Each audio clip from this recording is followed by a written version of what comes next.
Assalamualaikum warahmatullahi wabarakatuh. Mudah-mudahan Anda semuanya sehat. Kali ini saya akan berbicara tentang tips sukses OSCE. Ya, tips sukses OSCE ini dapat Anda pakai untuk OSCE nasional maupun OSCE lokal. Ya, OSCE lokal artinya bisa di tingkat komprehensif ketika habis koas, atau juga bisa dipakai di S1. Yang berbeda adalah soal kedalaman, ya, kedalaman materi atau keahlian, ya, tingkat keterampilannya. Misalnya kalau di OSCE nasional Anda akan bernilai 3 kalau melakukan 7 langkah, tapi di S1 mungkin Anda cukup melakukan 5 langkah atau 6 langkah Anda sudah bernilai 3. Itu bedanya itu, tapi prinsipnya sama. Baik, untuk sukses OSCE ingat dulu nomor 1, OSCE itu adalah ujian keterampilan. Jadi yang dinilai adalah bagaimana Anda melakukan suatu keterampilan klinis, ya. Bagaimana Anda menunjukkan Anda mampu melakukan suatu keterampilan klinis, bukan bercerita atau menjelaskan tentang suatu keterampilan klinis. Itu nomor 1 harus diingat dulu. Ya, nomor 2, OSCE itu Anda melakukan sesuatu tanpa Anda beranggapan bahwa di depan Anda ada penilai atau penguji. Penguji dianggap tidak ada. Sehingga di dalam deskripsi tugas penguji itu ditegaskan bahwa penguji hanyalah mengobservasi dan menilai berdasarkan rubrik penilaian. Jadi penguji itu pada dasarnya tidak akan mengintervensi, tidak akan melakukan intervensi, tidak bertanya, juga tidak memberi koreksi terhadap apa yang Anda lakukan. Di kamar OSCE itu, di ruang OSCE itu, Anda yang jadi dokter, penguji hanyalah observer. Maka dalam OSCE nasional, penguji tidak boleh pakai baju putih begini, tidak boleh pakai baju jas, harus memakai baju yang berwarna bukan putih seperti jas seperti ini. Baju putih biasa pun tidak dianjurkan. Pokoknya hilangkan penguji adalah seorang dokter, dokternya adalah Anda. You are the doctor. Oke, sekarang kita mulai. Apa sih yang dinilai dalam OSCE? Sebenarnya dalam OSCE itu semua keterampilan klinis diuji pada dasarnya. Ya, apa saja? 1, keterampilan anamnesis. Yang kedua, keterampilan pemeriksaan fisik. Yang ketiga, keterampilan pemeriksaan penunjang. Yang keempat, keterampilan menegakkan diagnosis dan diagnosis banding. Berikutnya yang kelima ada keterampilan komunikasi. Dan yang keenam adalah keterampilan professional behavior, perilaku profesional. Pada semua meja, pada semua stasiun OSCE ada 2 hal yang itu dinilai. Maksud saya, 2 hal ini akan dinilai pada semua stasiun. Apa itu? 1, komunikasi, dan yang kedua adalah professional behavior. Jadi apakah soalnya anamnesis, apakah soalnya pemeriksaan fisik, apakah soalnya diagnosis, apakah soalnya terapi yang belum disebut, ya. Terapi, ada terapi farmakologi, ada terapi non farmakologi atau tindakan. Pada semua soal-soal ini akan ditambahkan penilaian tentang komunikasi, dan professional behavior.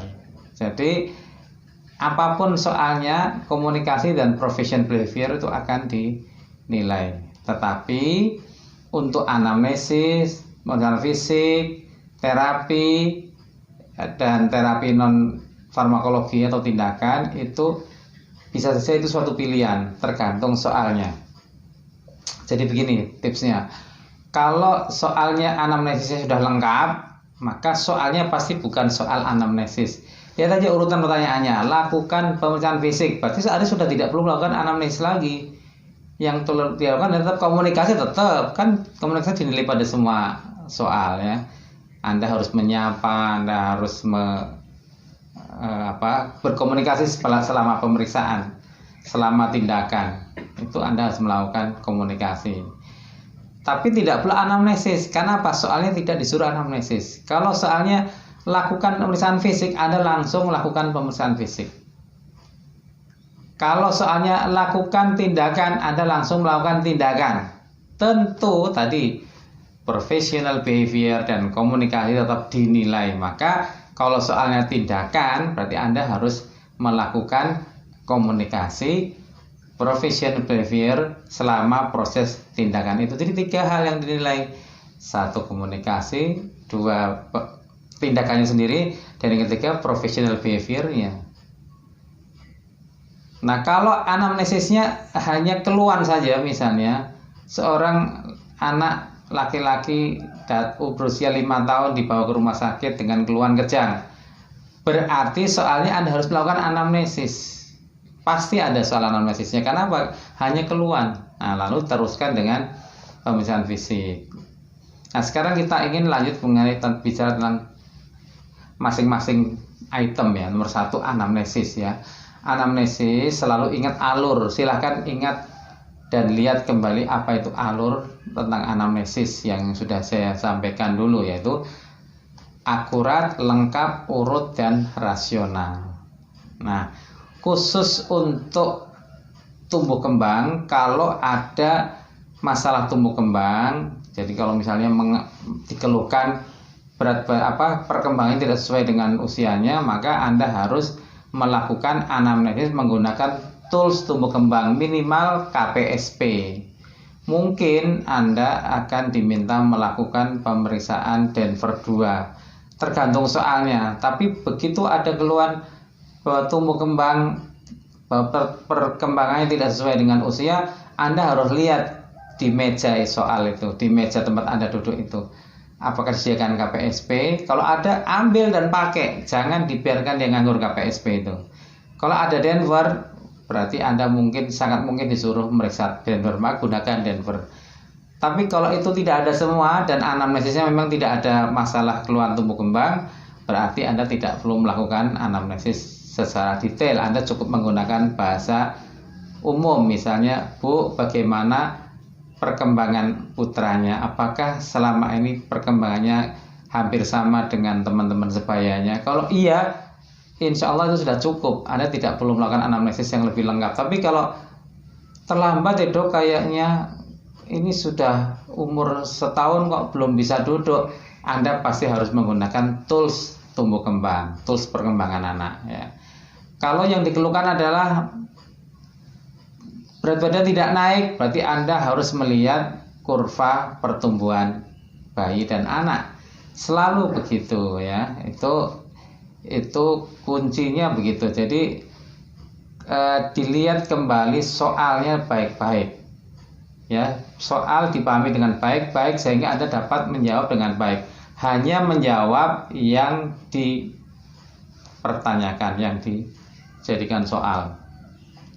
Nah, ingat, menjawab dalam hal ini adalah melakukan, karena OC bukan CPT, jadi melakukan itu namanya menjawab dalam OC, jadi dalam tanda kutip ya menjawabnya. Nah, kalau soalnya mengenai pemeriksaan fisik, saya ulangi, kalau tentang pemeriksaan fisik juga tergantung soalnya. Kalau soalnya sebenarnya memang mengenai suatu kondisi penyakit tertentu, Anda harus melakukan pemeriksaan fisik dengan detail. Detailnya di mana? Detail utamanya pada sistem yang dikeluhkan dan yang berhubungan. Sementara yang lain-lain istilahnya Indonesia Raya, sekilas saja. Kalau dia keluarnya misalnya mau vaksinasi, ada keluhan fisik enggak ada ya. Anda misalnya fisiknya hanya kesan sekilas saja, lihat head to toe tetap tapi sekilas. Tul gitu, urut semua dikerjakan. Sudah, Anda tidak usah menunggu pertanyaan penguji dianggap nggak ada. Jadi Anda jangan, kok nggak ditanya ya? Ya memang tidak ditanya, yang penting Anda sudah melakukan itu secara urut ya. Tidak usah ditanya, karena penguji tidak untuk bertanya, penguji itu hanya membaca, hanya melihat, mengobservasi lalu menilai Anda melakukan atau tidak, itu aja. Melakukannya udah baik atau belum ya. Kalau tadi mental fisik, kalau hanya bukan jadi suatu persoalan utama, maka lakukan sekilas saja. Tapi kalau persoalannya adalah nyeri perut, nah maka Anda melakukan pemeriksaan perut itu dengan detail gitu. Dan seterusnya, itu pemeriksaan fisik ya. Selain pemeriksaan fisik apa? Pemeriksaan penunjang. Anda tawarkan selalu, Bapak Ibu, berdasarkan pemeriksaan fisik saya curiga begini-begini, Bapak Ibu apakah setuju dilakukan kalau putranya kita periksa lab? Labnya apa aja Anda jelaskan sesuai dengan indikasinya, jangan semua sembarang dikerjakan. Apakah darah rutin, apakah urin rutin, apakah pemeriksaan NS1 misalnya untuk dengue. Jadi jangan semua hal dilakukan, tapi sesuai dengan indikasi.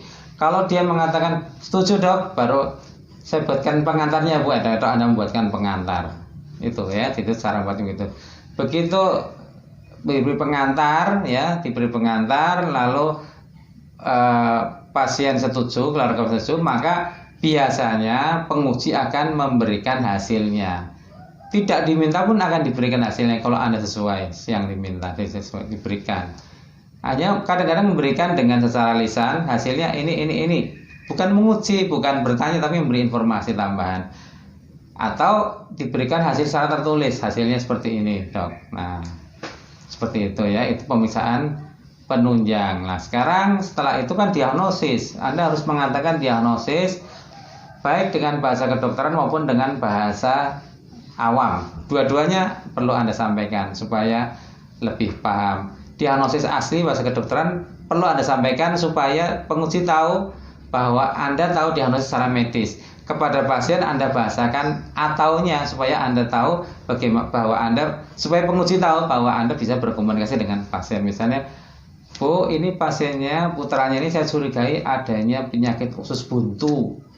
Radang usus buntu sih Bu tepatnya. Kalau dalam bahasa kedokteran namanya appendicitis akut Bu. Nah maka saya usulkan untuk dilakukan pemeriksaan lanjut. Tadi sudah di darah misalnya, lalu Anda lanjutkan dengan pemeriksaan USG boleh, atau Anda sarankan untuk mondok misalnya. Ini sudah ya, diagnosis sudah Anda sampaikan baik dalam bahasa kedokteran maupun bahasa bahasa awamnya. Selanjutnya tindakan terapi ya. Terapi itu ada terapi farmakologi, terapi non farmakologi. Terapi farmakologi artinya Anda membuat resep, berarti Anda harus belajar resep. Silahkan lihat video saya bagaimana belajar resep ya, bagaimana belajar obat. Nah Anda silahkan lihat ya. Kalau terapi non farmakologi berarti Anda melakukan tindakan pisang dengan keluhan tidak bisa kencing. Nah berarti Anda mungkin akan diberi penekanan untuk melakukan tindakan.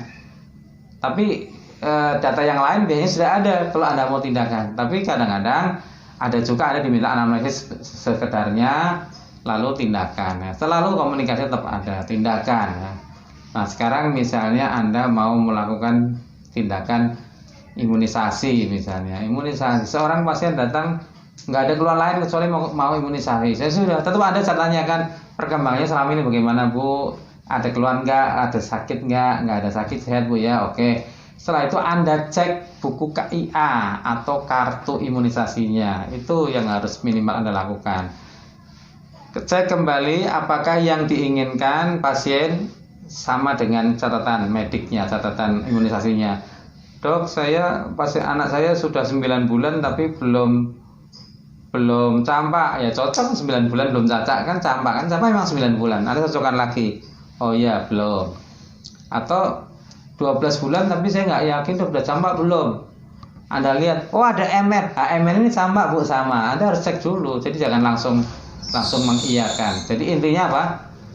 Anda harus melakukan pemeriksaan, membaca buku KIA sebelum memutuskan akan diberikan imunisasi apa. Dan ketika memutuskan imunisasi apa, Anda harus negosiasi Bu. Jadi berdasarkan ini ternyata putranya sekarang butuh suntikan campak.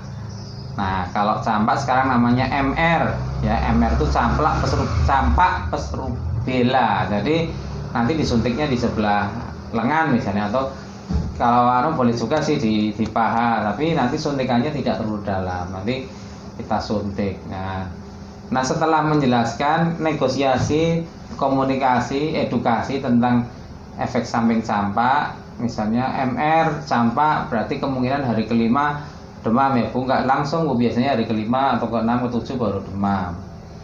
Tapi nggak apa-apa, nggak usah khawatir, paling demamnya juga nggak akan lama. Umumnya tidak tinggi, kadang-kadang ada yang tinggi juga. Dan bahkan ada juga yang tidak demam. Misalnya gitu, selalu dikomunikasikan ya. Oke, setelah setuju, Anda jangan lupa melakukan pengecekan vaksin. Satu, apakah vaksinnya belum ED? Nah, ya kan? Yang kedua, apakah vaksinnya belum rusak? Walaupun belum ED, kalau sudah rusak karena pengaruh sinar matahari misalnya, itu sudah nggak bisa dipakai lagi. Ya, setelah itu baru Anda lakukan tindakan penyuntikan. Sesuaikan, kalau campak berarti subkutan ya, di lengan ya, subkutan dengan kemiringan 45 derajat. Kalau pentabio itu intramuskuler dan dalam ya, di paha. Pentabio itu paha sebelah kiri biasanya anterolateral, bukan di anterior, bukan di lateral, tapi di antara depan dan samping, namanya anterolateral ya, di tengah-tengah paha tapi anterolateral, suntikannya dalam. Tapi kalau polio sebelah kanan anterolateral juga, suntikannya tidak perlu dalam-dalam. Jadi panjangnya jarum bisa beda. Kalau di profesi itu harus sangat teliti, tapi kalau di S1 ya paling tidak Anda sudah menentukan anterolateral lalu nyuntik intramuskuler, mungkin tidak lagi disoal dalam apa enggak dalam. Tapi kalau di profesi dipersoalkan, panjangnya jarum dan sebagainya akan dipersoalkan. Nah, itu bedanya OC nasional dengan OC lokal yang apalagi di S1 ya. Jadi tetap sama, tapi bedanya adalah tingkat pemahamannya, tingkat keterampilannya itu tentu membutuhkan standar yang lebih tinggi pada OC yang nasional, seperti itu ya. Jadi itu tindakan atau terapi non farmakologi ya. Setelah Anda melakukan penyuntikan, tentu Anda komunikasi lagi kan sebelum pulang. Ya, ingatkan lagi ada kemungkinan efek samping, lalu ingatkan rencana kunjungan berikutnya kapan, vaksin berikutnya kapan. Jangan lupa dicatat yang sudah dilakukan tadi, mencatat. Lalu setelah itu baru komunikasikan apa yang mau Anda lakukan atau apa yang harus dilakukan bulan berikutnya, kunjungan berikutnya. Begitu komunikasi akhirnya. Dan sebagai dokter muslim tentu Anda berdoa mudah-mudahan selalu sehat. Kalaupun demam tidak tinggi, syukur tidak demam ya Bu, insya Allah gitu. Pakai bahasa-bahasa yang halus dan bahasa agama, melibatkan kalimat thayyibah tentu lebih bagus sebagai ciri dokter Muhammadiyah. Baik, saya kira itu tentang OSCE ya.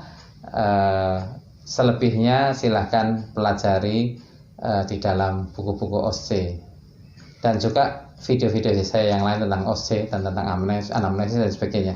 Assalamualaikum warahmatullahi wabarakatuh.